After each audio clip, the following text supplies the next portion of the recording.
Joining us now from the city, Miranda Devine, columnist from the New York Post. The Post has been 100% against Mamdani from the very beginning. Miss Devine has a very popular podcast, PodForce One. She interviewed a lot of the Trump administration, including the president himself. All right, so look, it's all established that you and your newspaper, and you hate Mamdani, you don't want him, he's destructive, and all of that. There's an old adage that says you hope for the best, but you plan for the worst. You live in New York City, Miranda. Have you made any plans or adjustments of what you might do in your life should Mamdani become the mayor?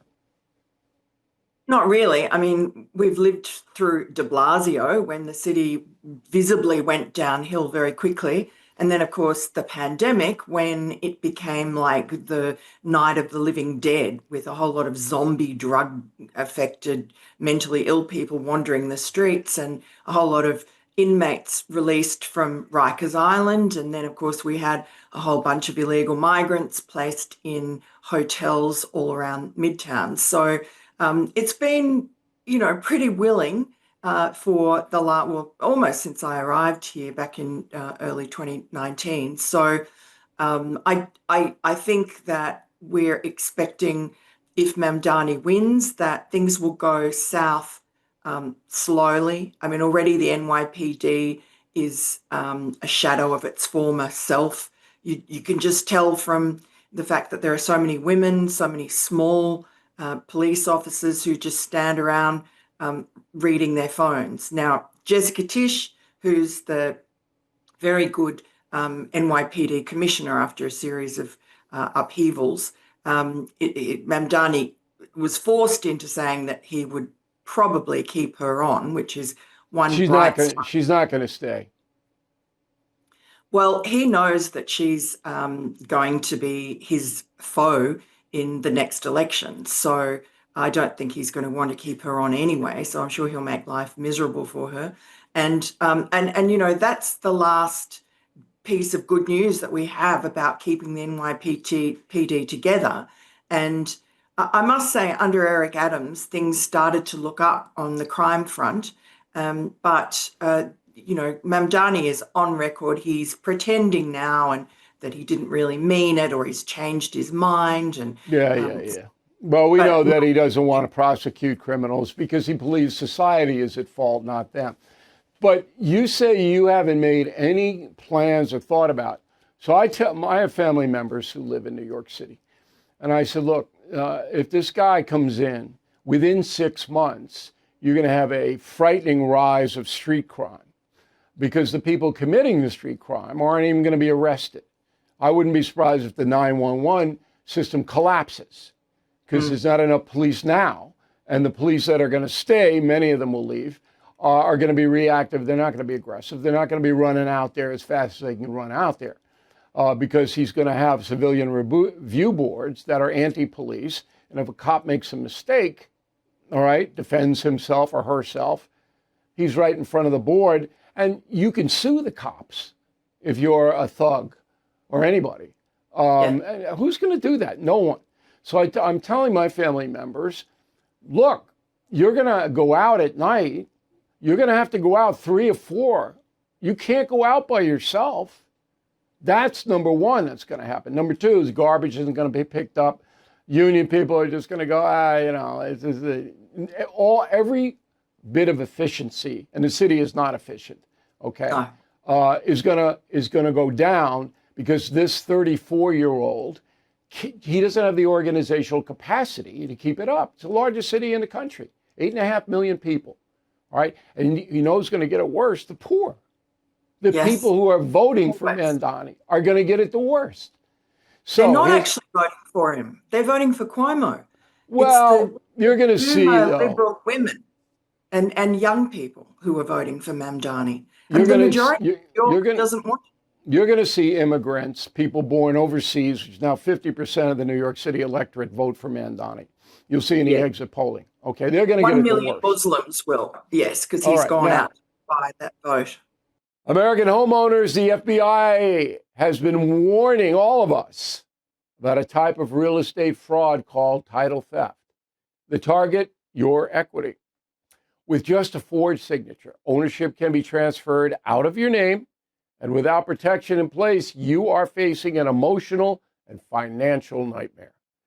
That's why I partner up with Home Title Lock. You can find out today if you are already a victim and protect yourself.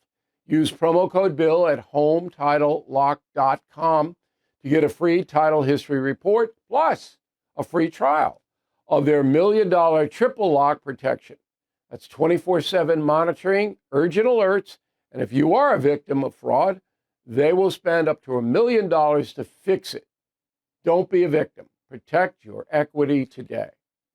That's HomeTitleLock.com, promo code BILL, or use the link below. That's HomeTitleLock.com, promo code BILL.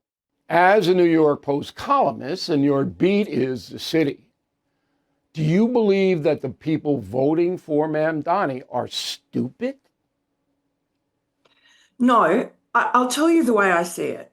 First of all, he's got the Muslim vote locked up because he's appealed to them specifically on identity grounds. He's gone to, mosques and cuddled up with this radical imam who gave character testimony to the blind sheikh who was the mastermind of the first World Trade Center bombing.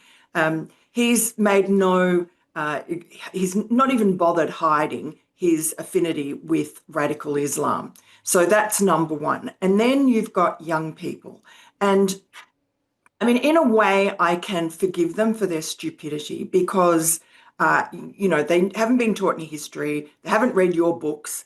They've gone to university and been brainwashed. And not only that, as Democrat voters, they have been betrayed. And I don't really blame them for being angry. They look at Washington, D.C. They were lied to about Joe Biden. They see a gerontocracy has taken over their party establishment. And so it's just natural for them to feel they've been priced out. They have this Pied Piper, Mamdani, comes along and says to them, sort of taps into their grievance about the party and says, follow me and I will make your life affordable. And he makes these airy promises. There's no way he can fulfill any of them, but they're angry with the establishment, so they're going to go with a generational part. And then you've got just the crazy, rich, liberal elite, including a lot of Jews, which, as someone said, is like chickens voting for KFC. But they, are going to vote. The polls show. We've seen interviews with them. I've talked to them. They love Mamdani. And they see him as sort of the antidote to Donald Trump and a reinvigoration of the Democratic Party and the way of the future. Do you see, and that's a very good analysis you just gave the rest of the nation that doesn't live here, do you see an anti-Trump vote in the New York mayoral situation? Yes, certainly in that liberal boomer demographic, the wealthy elites. Trump derangement is very strong here in New York. And there's a big cohort of conservative voters. And Donald Trump increased his vote last election. And I mean, every county has turned a little red. And to the point where Elise Stefanik, who seems to be running for governor, she may have a chance where Lee Zeldin did not. But still, the majority, I mean, Manhattan or New York City is something like 70% plus Democrat voters. And I would say, more than half of those are Trump deranged. Yeah, and the younger ones, of course. All right, Miranda, thank you very much. Nice segment. We appreciate you taking the time. I hope we can talk again soon. Thanks, Bill.